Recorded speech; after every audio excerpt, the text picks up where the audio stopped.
What's going on, guys? It's Josh, and we're back for another Call of Duty commentary.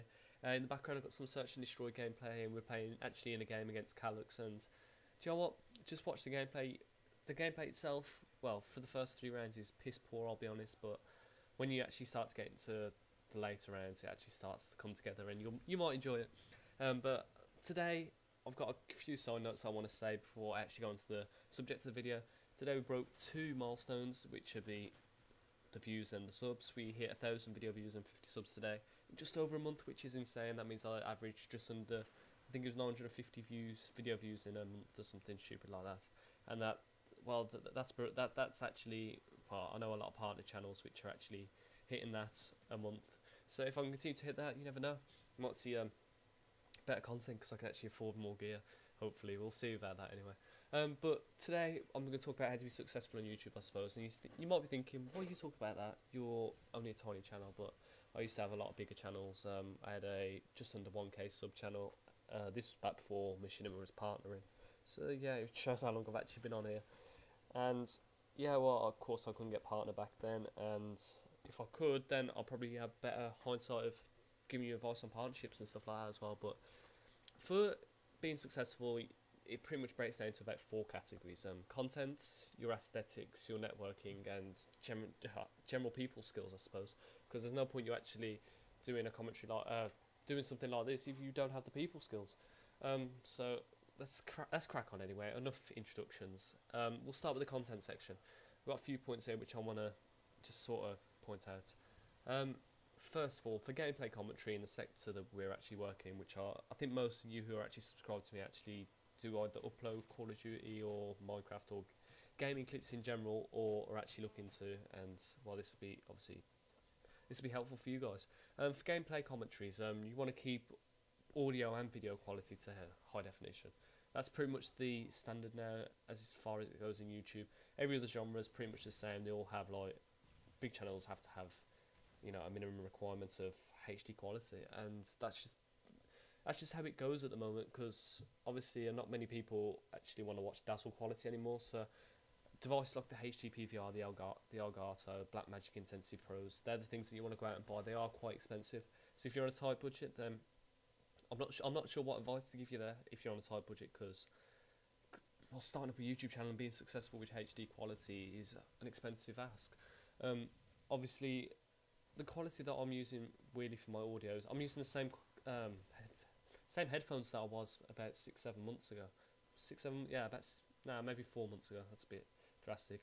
And I was using my Turtle Beaches back then, but the difference between that and now, and the quality being so much better now, is my PC actually has a HD audio slot. So, you know, it obviously improves the quality, and that's obviously what we're going for. Another thing to do with video quality is color corrections. They make your video look a lot better, and if you have a lot better looking video, you got a visual aid, people are more likely to stick around and say, do you know what, his quality looks nice. I'm gonna stick around and see if his personality matches up to the quality you're putting out. So good quality pretty much means you've got more chance of sustaining subscribers. When it comes to topics and content, you should only upload content that you're actually happy with. If you upload a video and think, I don't like it, but I'm going to upload it anyway because I need to upload it, you feel pressured into uploading, your upload's going to be worse, and then people aren't going to want to stick around as much. So you want to try and keep good quality. I'm pretty sure I've said so many times in this commentary. I've got notes in front. See, I've just done it again. I've got notes in front of me and I'm still See, here's me giving you tips about how to grow big on YouTube, and I'm doing this. We'll carry on. It's going to get better, I promise. As for topics have to be interesting. They have to catch the audience's eye. They have to be something the audience could probably relate to. That tends to be the best way to actually go about it. And things like upbeat commentaries going along with topics like that, you tend to have a winner, because that pretty much makes up your personality, and that's what people tend to stick around for a lot more often than not anyway. Don't expect to get anywhere with content which many others are uploading. Try to be individual. That was a literal quote from what I wrote down, because I was quite happy with that. People who are actually uploading in the Call of Duty scene at the moment actually aren't getting noticed as much as other people. For instance, you got the big Call of Duty commentators, Woody's Gamer Tag, Wings of Redemption, JX23, Syndicate sometimes. You know, you've got those sort of people already out there. They sort of overshadow the smaller channels, and it makes it a lot harder for them to actually get out there. Channels with 1,000 subscribers actually tend not to be that much better than channels with, say, 50 subscribers, because the gap is literally just a number there. The quality is pretty much the same, it's just the 50 subscribers haven't actually got there yet. So, you know, if you think that you're stuck at 50 subscribers and your quality is better than 1,000, then you want to do some networking, and I'll come on to that in a minute. Content uploads is another thing. A lot of YouTubers now are uploading daily at least, and some YouTubers 3-4 times a day. And I'll be honest, I couldn't upload 3-4 times a day. I wouldn't find topics to talk about. That's just me. That's why I try to keep up to daily uploads, and end up when I play stuff like Tekken and things like that, I stick to actually commentating on the actual commentary. Commentating on the commentary? Commentating on the gameplay, there we are. But anyway, we'll move on to the next subsection, and that'll be aesthetics. You may see this a little hypocritical, but having a nice YouTube background always goes a very long way, because people want to check your channel out, for instance, and then they look and go, no background, that's horrible, I don't like it. The only reason I don't have one is my editor actually hasn't made one that's I think's good enough yet, so when I get one and I upload it, you'll all be happy with it, because it's going to be of a nice high definition quality, I suppose. With intros and colour corrections, as I was saying in the content section, you want to try and keep consistent, especially with intros. So if you've got a series, you don't upload 3 different intros over 3 different episodes, because that could confuse people and think that you're uploading a different episode for a different series. And keeping consistency also looks more professional, and that's just generally how your channel has to be. It has to be a lot more professional than it used to be. Channels used to be a lot more laid back in the day, so obviously keeping professionalism is always a good sign and always a good start. And that's pretty much it for the actual view of your channel and your videos. That's pretty much on the content side all done. I'm going to have a drink. Sore throat, and I'm still commentating, you should be happy. Next subcategory I have down is networking. When it comes to networking, you want to talk to as many channels which are of similar size, maybe slightly bigger or slightly smaller, who you can actually benefit in both ways. It's like let's try and think. There's a wildlife relation that I could use here, and I can't think what it is, but it's something like there's some form of bacteria. I think it is. No, it might be fungi. No, wait, sea urchins. I think it's sea urchins. They live on a bigger thing.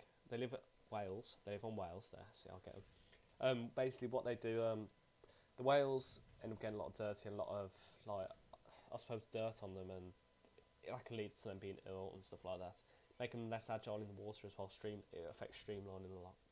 And what they do, the sea urchins will eat off the whales, all the dirt, in return for the whale basically protecting them, because the whale's probably one of the biggest fish in the sea, and if there's sea urchin living on it, they're going to get eaten because they're on a whale.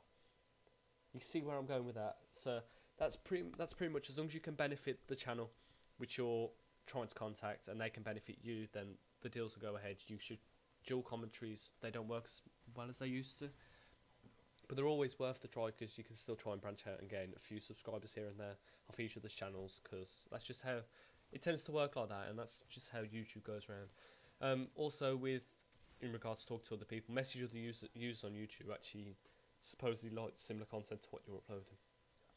If you message other users and say, hey, can I ask you to check out my video, take a few minutes out of your time, just to give me some feedback so I know where to improve in that. Stuff like that, where they actually give you instant feedback, it's really helpful for growth, because you can put the errors right early, rather than doing it for 6 months and wondering why you're still stuck on 10 subscribers because your audio's bad and nobody's told you.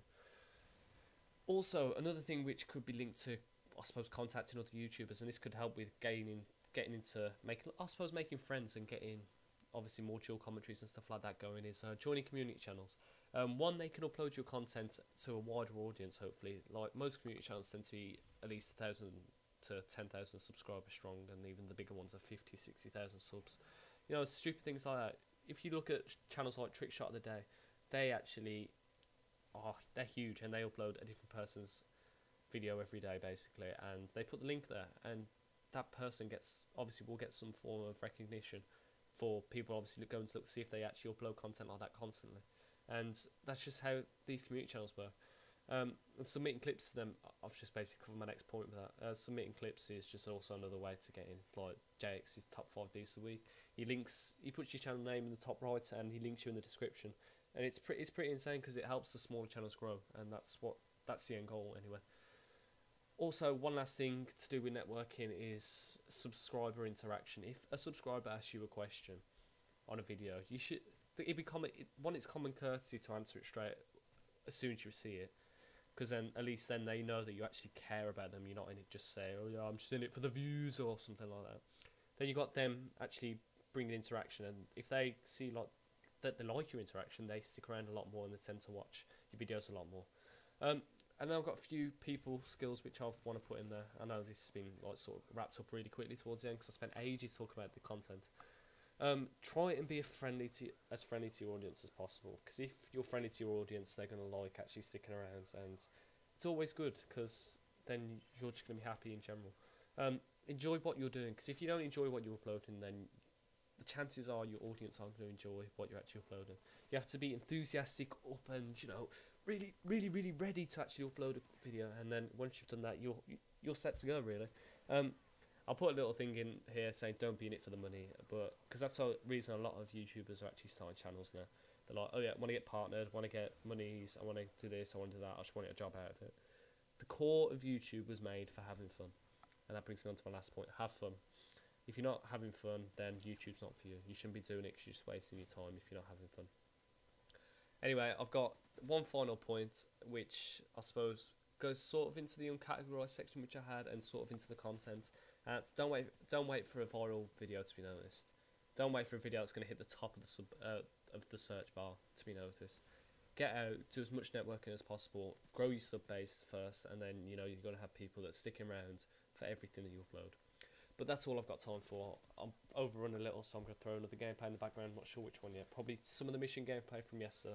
Apologise for that because I haven't really got the gameplay at the moment. But hope you enjoyed this. Hope you actually got something out of this, got some tips. If you want to see more like this, and you need, obviously, just let me know what sort of tips you want. Tips, I don't know, just give me tips. Tell me what you want tips on. That's what I was trying to say. Also, I might be put some Trouble in Terrorist Town up. I've actually been thinking of doing that. Just a quick update. But just let me know what you want to see. Let me know the content you want to guys see, and leave me some questions below or something, and I'll answer them if I can. I'll speak to you guys soon. Peace.